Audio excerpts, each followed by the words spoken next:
धनबाद में एनआईए की रेड में डायनामाइट, अमोनियम 98 पेटी जिलेटिन मिले हैं। 9 घंटे तक छापेमारी चली। इसका इस्तेमाल बंगाल में सीरियल ब्लास्ट के लिए किया जा सकता है। ये सारे विस्फोटक एनआईए टीम की चिपकुंडा के डूमरकुंडा बाबू डंगाल स्थित अमरजीत के घर और दुकान के साथ कालू बथान ओपी क्षेत्र के बोरिया गांव के सुनसान स्थल पर बने पोल्ट्री फार्म से मिले हैं। एनआईए रेड की सूचना मिलते ही चिरकुंडा निवासी अमरजीत शर्मा उर्फ अमर रवानी टीम ने उसके भाई संजय रवानी को पकड़ा। संजय रवानी की निशानदेही पर अमरजीत के विभिन्न ठिकानों पर छापेमारी कर विस्फोटक की बरामदगी की गई। टीम को 38 पेटियों में बंद जिलेटिन, डेटोनेटर एवं 8 बोरा अमोनिया नाइट्रेट मिले। हर एक बोरा 50-50 किलो का था। मणिपुर के चूड़ा चांदपुर जिले में 2 जनजातियों के बीच हुए विवाद की वजह से बुधवार को 17 अप्रैल तक कर्फ्यू लगाया गया। जोमी और हमार जनजाति के बीच मंगलवार को विवादित जगह पर अपने अपने समुदाय के झंडे फहराने को लेकर तनाव पैदा हो गया था। ये विवादित जगह वी मुनहोई और रेनकाई गांव के बीच है। वी मुनहोई और रेनकाई के साथ ही कांगवाई, सुमला, मलान और संगाई कोट में भी कर्फ्यू लगाया गया है। हालांकि इन इलाकों में सुबह 6 बजे से 5 बजे तक शाम कर्फ्यू में छूट दी गई है। बुधवार को कलेक्टर ने दोनों गांवों के लोगों की बैठक की। इस दौरान दोनों समुदायों ने कहा कि यह विवाद जातीय नहीं जमीन का है। बैठक में लोगों से शांति बनाए रखने और अफवाह न फैलाने की अपील की गई। इससे पहले दोनों जनजातियों के बीच 18 मार्च को झंडा हटाने को लेकर हिंसा हुई थी।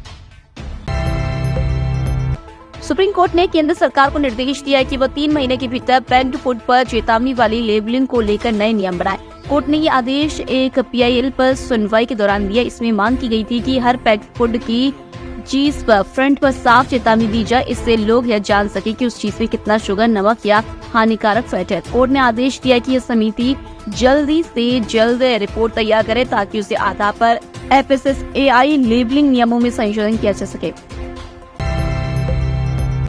भीषण गर्म के बाद देश के उत्तरी पश्चिम राज्यों में मौसम बदला है। उत्तर प्रदेश, उत्तराखंड, हरियाणा, पंजाब, हिमाचल प्रदेश में बुधवार शाम को से ही रुक रुक कर बारिश हो रही है। मौसम विज्ञान विभाग ने देश के 20 से ज्यादा राज्यों में आज आंधी, तूफान और बारिश की संभावना जताई है। यूपी की लखनऊ, कानपुर समेत 16 जिलों में सुबह से ओले गिरने के साथ बारिश जारी है। मौसम विभाग ने आज प्रदेश के 14 जिलों में बारिश का अलर्ट जारी किया। वहीं बिहार में बीते 24 घंटे में आकाशीय बिजली गिरने से 22 की मौत हुई है। 2008 मुंबई आतंकी हमलों का दोषी तैमूर राणा को आज भारत लाया जाएगा। रिपोर्ट्स के मुताबिक जांच एजेंसी एनआईए और खुफिया एजेंसी रॉ की एक ज्वाइंट टीम तैमूर को लेकर बुधवार को स्पेशल फ्लाइट से रवाना हुई।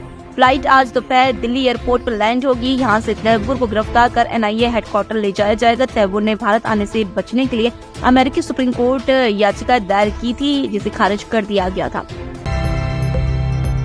दिल्ली में आज से आयुष्मान भारत प्रधानमंत्री जन आरोग्य योजना का रजिस्ट्रेशन शुरू हो गया है। दिल्ली के स्वास्थ्य मंत्री पंकज कुमार सिंह ने बताया कि अब दिल्ली के गरीब और जरूरतमंद परिवारों को सालाना 5 लाख तक का मुफ्त इलाज मिलेगा। 5 अप्रैल को केंद्र और दिल्ली सरकार के बीच MOU साइन होने के बाद दिल्ली इस योजना को लागू करने वाला देश का 35वां राज्य केंद्र शासित प्रदेश बन गया। पहले चरण में रजिस्ट्रेशन शुरू किया गया। इसके लिए आधार और अन्य पहचान पत्र जरूरी होंगे। बॉलीवुड एक्ट्रेस व बीजेपी सांसद कंगना रनौत हिमाचल प्रदेश में घर के बिजली बिल को लेकर दिए बयान के बाद विवाद में फंस गई है।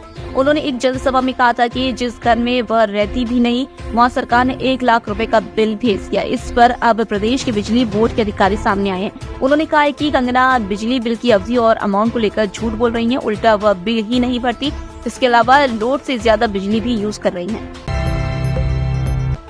अमेरिकी राष्ट्रपति डोनाल्ड ट्रंप ने बुधवार को 75 से ज्यादा देशों पर जैसे को तैसा यानी कि रेसिप्रोकल टैरिफ 90 दिनों के लिए रोक दिया है। यह उनके फैसले के साथ ही लागू हो गया है। हालांकि उन्होंने चीन को इस छूट पर शामिल नहीं किया, बल्कि उस पर लगे टैरिफ को 104% से बढ़ाकर 125% कर दिया।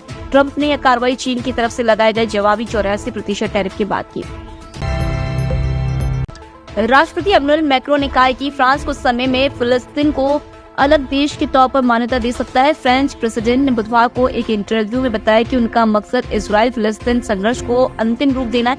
मैक्रों ने कहा कि हम मान्यता की दिशा में बढ़ना चाहते हैं और हम ऐसा आने वाले महीनों में करेंगे। मैं ऐसा किसी को खुश करने के लिए नहीं कर रहा हूँ, मैं इसे इसलिए करूँगा क्योंकि किसी समय यह सही होगा।